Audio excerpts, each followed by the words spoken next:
Kaya nga pinaparinig sa inyo kasi nagbibingi-bingihan kayo. Masyado niyong pinagtatakpan ang mga kalokohan niyo. Ako pong inyong lingkod, Tagapanood TV. Welcome back po dito sa ating YouTube channel at Facebook page. Panibagong araw, panibagong reaction video po ulit tayo mga tagapanood. Pero bago yan, nais ko lang pong magpasalamat sa inyong walang sawang suporta at pagtangkilik po dito sa ating channel. Ang gagawin po ng ating reaction video sa araw na ito ay galing po sa channel ni Showbiz Trend Update. Ilalagay ko po yung link ng kanyang channel sa description para mabisita nyo po at masuportahan na rin. So simulan na po natin ang ating reaction video sa araw na to mga tagapanood.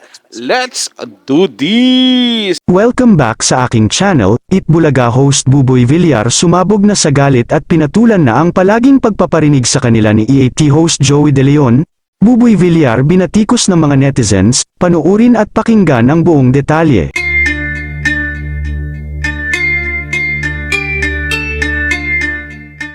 Maraming ang netizens ang nagulat dahil sa bagong post ni Buboy Villar ngayon kung saan ay tila napuno na nga ito sa araw-araw na pagpaparinig sa kanila ni Joey De Leon sa social media, na kadalasang sinasabi ni Joey sa kanila ay fake, gaya-gaya, walang originality at kung ano-ano pa.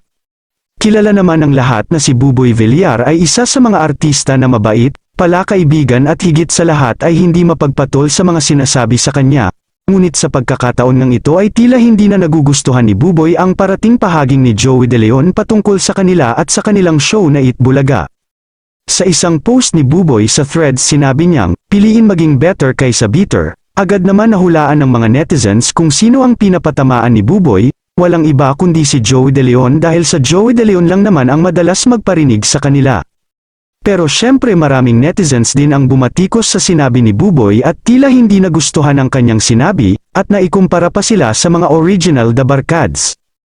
Komento pa ng mga galit na netizens, hindi raw mapapantayan ng host ang legacy ni Tito Sotto, Vic Sotto at Joey, dahil kahit lumipas man ang maraming panahon ay TVJ pa rin ang maaalala ng tao sa Itbulaga at hindi kayo, dahil kadikit na ng pangalan nila yan, kaya matuto kayong rumispeto. Dahil anino lang kayo ng mga original The Barkads.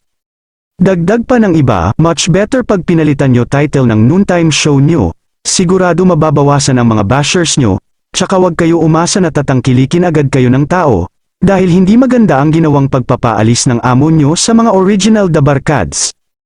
Ani pa nila, mas higit sa'yo yung mga taong pinatatamaan mo, milya ang pagiging better nila sa'yo at sa inyong lahat. Sino ba ang dapat maging better, ang baguhan na kakarampot ang viewers o ang veteran na sa TV na sandamakmak ang viewers? Naipost ito ni Buboy ilang araw matapos banggitin ni Joey si Buboy sa isa sa mga episode ng Sugod Bahay nang magbiro ang veteranong komedyante tungkol sa isa sa mga dancer na may pagkakahawig sa Itbulaga host. Kayo mga ka-showbiz, anong masasabi nyo sa ating showbiz topic ngayon? Kung may opinion kayo ay magkomento lang kayo sa aking comment section. At syempre kung bago pa lang kayo sa aking channel ay mag-subscribe na kayo para lagi kayong updated sa mga showbiz trends na ina-upload ko. Maraming salamat po. Eto po Sir Buboy, papaliwanag ko po sa inyong mabuti to ha, bago po kayo humanti ng parinig sa mga veteranong host sa TVJ, lalong-lalo na po kay Master Henyo. Pakinggan mo to Sir Buboy, naway makarating po sa inyo ang video na to. Pakinggan nyo po itong mabuti. Si Master Henyo po, naglalabas lang po yan ng hinanakit niya. Biruin nyo po, siya ang umambento ng salitang Itbulaga. Sila ang nagpasiuna ng Itbulaga na wala na po sa kanila. Natural po, binago nyo po yung sistema ng Itbulaga. Puro panggagaya po yung mga segment nyo. Kinukuha nyo sa kanila, yung pinapalabas nyo sa inyo. Kinuklone nyo Di ba po? Natural, ipaparinig niya sa inyo yan. Kasi mahal niya yun parang ano yan Biro mo, creation mo, nakikita mo, nagiging tsurang iba na. Diba po? Kahit naman ikaw siguro, Buboy, yung parisan mo kunin ng iba yan. Biglang baguhin ng ano yan. Parang nangungopya na lang din sa ibang parisan. Maaati mo ba yun? Natural, magpaparinig ka. Ganyan na ganyan po. At eto pa isa po Sir Buboy. Kaya nga po sila ang mas better po silang tao. Mas magaling po sila kasi nga sila ay veterano.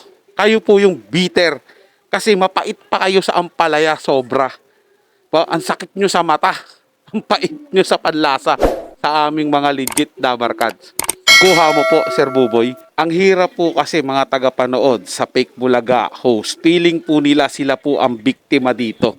Feeling po nila na sila po yung sinasaktan o pinagtutulong-tulungan po dito. Nagkakamali po sila. Yun nga po laging panawagan sa kanila eh. Magbago kayo ng pangalan. Hayaan nyo yung pangalang Itbulaga. Hindi po ba? Para mawala po yung inis o pangbabatikos dyan sa inyo. At para di po kayo pariringgan. Po ba? Kaya po kayo nasasaktan sa parinig ni Master Henyo, lalong-lalo na po ikaw, Sir Buboy. Kasi totoo po. Di ba? Truth hurts. Kaya po kayo nasasaktan eh. Kasi nare-real talk po kayo ni Master Henyo. Hindi po kasi basta-basta parinig yun eh. Real talk po yun para sa inyo. Kagaya po nung hindi nag-aalis ng mic. Di ba? Real talk yun, nang-aalis kayo ng mic. Pag sinabi pong nangungopya, di ba real talk din yun? Nangungopya kayo. Kagaya nung sinasabing uso ang agawan. O di ba nga, nang agaw kayo? Ba? Puro real talk po yung binabanggit sa inyo. Hindi po talaga simpleng parinig. Kaya nga po kayo nasasaktan eh. Kasi na real talk po kayo. Yung po yung katotohanan dyan. Ayaw mo po aminin, Sir Buboy, di ba? Kung si Paulo ngayon nananahimik na, talagang binabantayan niya na yung kilos at mga sinasabi niya. Eto naman po ngayon ang umiingay, si Buboy.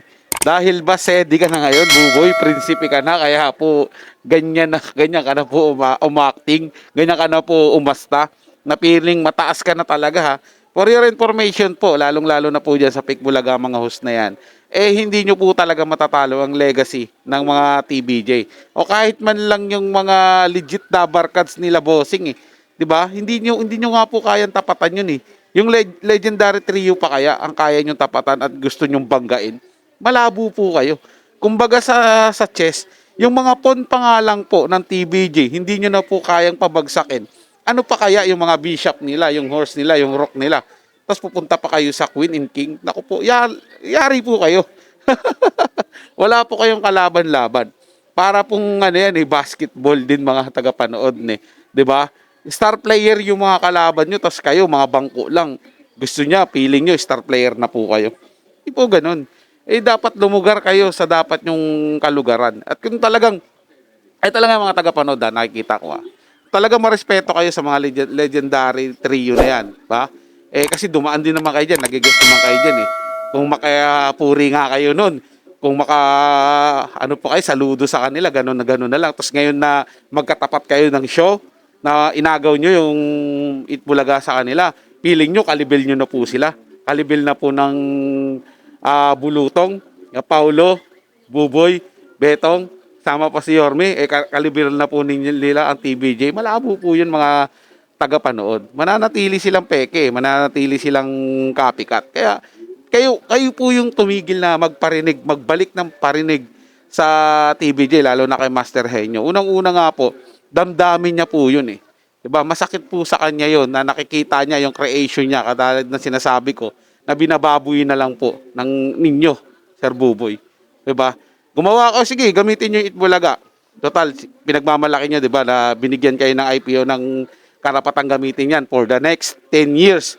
Pero promotion yun sa TBJ. Dagdag promotion yun kahit wala sila dyan. Kasi sa kanila yan eh. Ang alam po talaga ng karamihan na ang Itbulaga, TBJ yan. Kaya dagdag promotion sa kanila yan. Ang tinutukoy lang po namin dito, sige, payag na. Payag na kami. Pagbibigyan namin kayo, gamitin nyo Itbulaga. Total, lugmok na rin naman yan sa ratings eh. Pero sana, yung mga segment at yung mga paggawa nila ng mga pakulo nila sa mga segment nila, huwag nyo na pong gayahin. Ba? Pag naglabas ng pakulo ang AAT, maglalabas din kayo ng pakulo. Tataasan nyo pa. Kasi feeling nyo kayo ang mataas. So yun lang po mga tagapanood, naway nagustuhan nyo po ang ating paksang tinalakay sa araw na ito. At kung kayo bago lang po na napadaan dito sa ating channel, huwag nyo po sanang kalimutan na mag-subscribe. I-hit nyo na rin po notification bell para lagi po kayong updated sa mga bago pang video na ating ilalabas. Share, like, and comment din po kayo mga tagapanood. Atin niyang babasahin at pupusuan. So hanggang sa mali po, eto ang inyong tagapanood TV. Komento at opinion lamang, wala pong personalan. Paalam po at mabuhay po kayong lahat.